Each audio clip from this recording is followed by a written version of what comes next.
Il est 11 heures passées de plusieurs minutes. L'agence du PAMECAS, située au quartier Mbour 1, des retraités venus percevoir leur pension retourneront auprès de leur famille sans un sou. Pour cause, dénonce-t-il, les virements ne sont toujours pas effectifs. C'est une situation qui dure depuis 4 ans. À chaque bimestre, la PAMECAS refuse de payer à ses membres.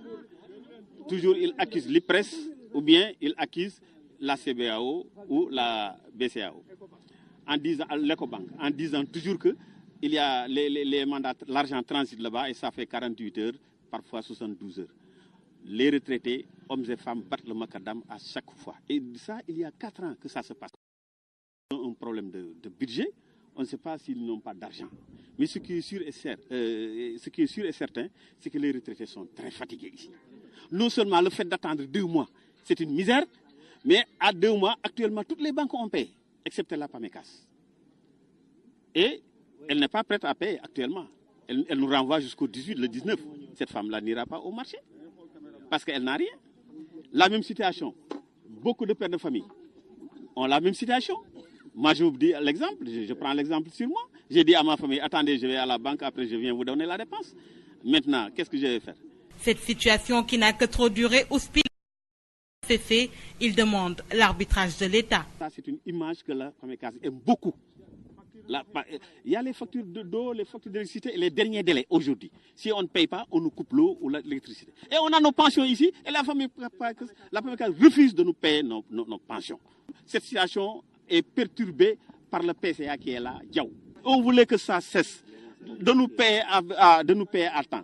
Maintenant, si vous avez fini les taux d'intérêt les taux d'intérêt. S'il y a un prêt, si on vous prête 500 000 francs, vous allez payer 750 000. 1 500 000 francs que vous allez payer. 50 000. Et quand tu finis le prêt, on ne te rembourse pas l'assurance. De deux, quand tu veux quitter, on te dit de payer 25 000 francs ou bien tu ne quittes pas. Mais où on peut avoir ça? Hein? Où on peut avoir ça? Les femmes sont fatiguées, les hommes sont fatigués. La PAMECAS est le bourreau des retraités. Les retraités meurent à petit feu. L'État doit jouer l'arbitrage. Toute tentative d'interpeller le chef d'agence par rapport à ces accusations ont été vaines. Le vigile sur qui l'équipe est tombée a nettement fait savoir qu'il n'était point possible de voir le responsable de l'agence. Ramatoulaye Sarthies, Radio-Télévision Walfadjri.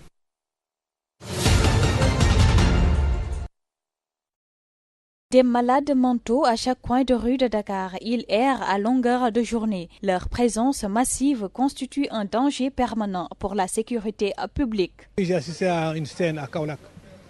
Un malade mental qui a tué un gosse. Ça fait presque 10 ans de cela. Les élèves sont descendus à l'école. Bon, ils sont en train de jouer. Le malade pensait que le gosse se moquait de lui. Il a pris le gosse devant tout le monde, il l'a réglé, il l'a tué.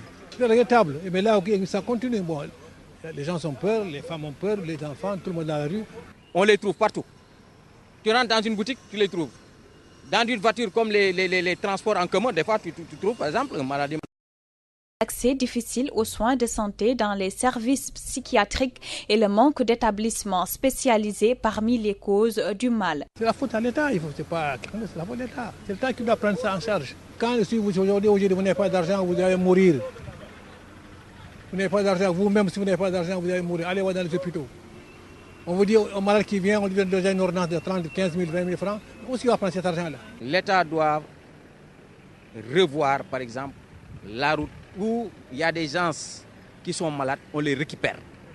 On les amène par exemple dans des centres où on pourra réellement les surveiller, à manger et les soigner aussi. Pour certains citoyens, les parents des malades mentaux ont aussi leur part de responsabilité. Les parents aussi délaissent les parents. Quand ils ont un malade, il n'y a rien à faire, il faut le laisser vaguer, ça va. Si c'est que le parent est malade, on le laisse dehors, on peut le récupérer.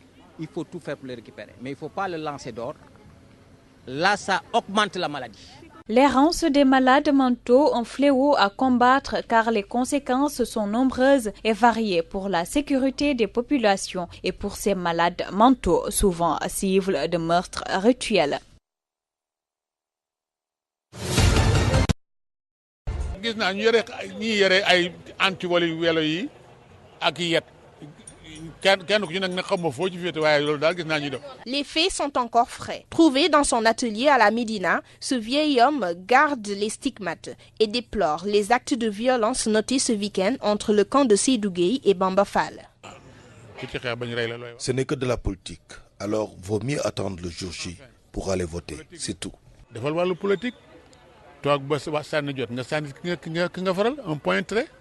La politique date depuis toujours, mais ce que l'on a vécu ici l'autre jour, on ne l'a jamais vu. Il faut qu'ils sachent que ce sont nos enfants qui sont ici. Et si les frais médicaux ne seront pas gérés par ces politiciens. Tout de même, ces habitants de la Médina n'ont pas peur, disent-ils. Ils tentent plutôt de raisonner les militants des différents partis. Nous avons l'esprit tranquille. Nous n'avons pas peur du tout. Nous dormons même à point fermé. Ce que je dis aux jeunes, c'est que les politiciens pour qui ils font tout cela n'en valent pas la peine. Je vote depuis 1948, mais je dis que ces gens-là font du n'importe quoi. Et une fois élus, ils disparaissent.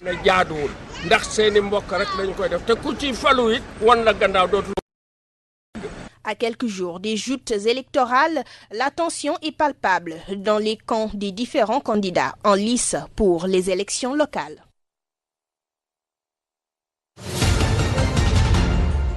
Avec la campagne électorale, les populations de Grand Yoff s'insurgent contre le tapage nocturne, la pollution sonore et autres processions de militants qui durent jusque tard dans la soirée. C'est une chose que nous vivons actuellement et qui n'est pas normale. Et qu'il y a des heures où, normalement, ils devaient vraiment arrêter et qu'on laisse les populations se reposer. Et ça, c'est normal parce qu'il y a des gens qui ont des intentions mal... Des jeunes qui sont des bandits, qui profitent de l'occasion pour aussi agresser des gens. Donc je pense que ce n'est pas normal. Il faudrait qu'il y ait des heures où il faut arrêter. La pollution sonore est tellement forte que les gens ne parviennent même pas à s'occuper de ce qu'ils peuvent faire. La pollution, ça étouffe seulement les oreilles, mais aussi les gens ne parviennent même pas à dormir jusqu'à tard dans la nuit. Les habitants de Grand Yoff incitent les candidats au local à changer d'attitude et de calendrier. Je demande aux politiciens de comprendre que tout ce qu'ils font, c'est pour la population. Donc, comme ils travaillent pour la population, je pense qu'il faudrait poser. Voilà l'appel que j'appelle à mes frères politiciens. Il faudrait que les politiciens aussi essaient de voir le calendrier juste la nuit, ou bien vers 17h et vers 18h, essayer de véhiculer leur message à travers la population. C'est ce qui est mieux, quoi. Les populations devront garder leur mal en patience jusqu'au 29 juin, date des locales. Souhaitons alors que leur appel ne tombe dans l'oreille d'un sourd. Les milices Shebab ont revendiqué les attaques de ce dimanche. Les islamistes somaliens ont tué au moins 50 personnes et fait des centaines de blessés dans et autour de la ville de Mpeketoni sur la côte kenyane. Le ministre kényan de l'Intérieur a mis en garde contre toute tentative de récupération politique d'un tel drame. Récemment, j'ai averti du fait qu'il y avait une ligne rouge que personne ne devait franchir. Cette ligne rouge a été franchie. Ceux qui s'engagent dans toute incitation du public auront sérieusement affaire avec la loi. Il est fermement demandé aux politiques de ne pas inciter le public à quoi que ce soit.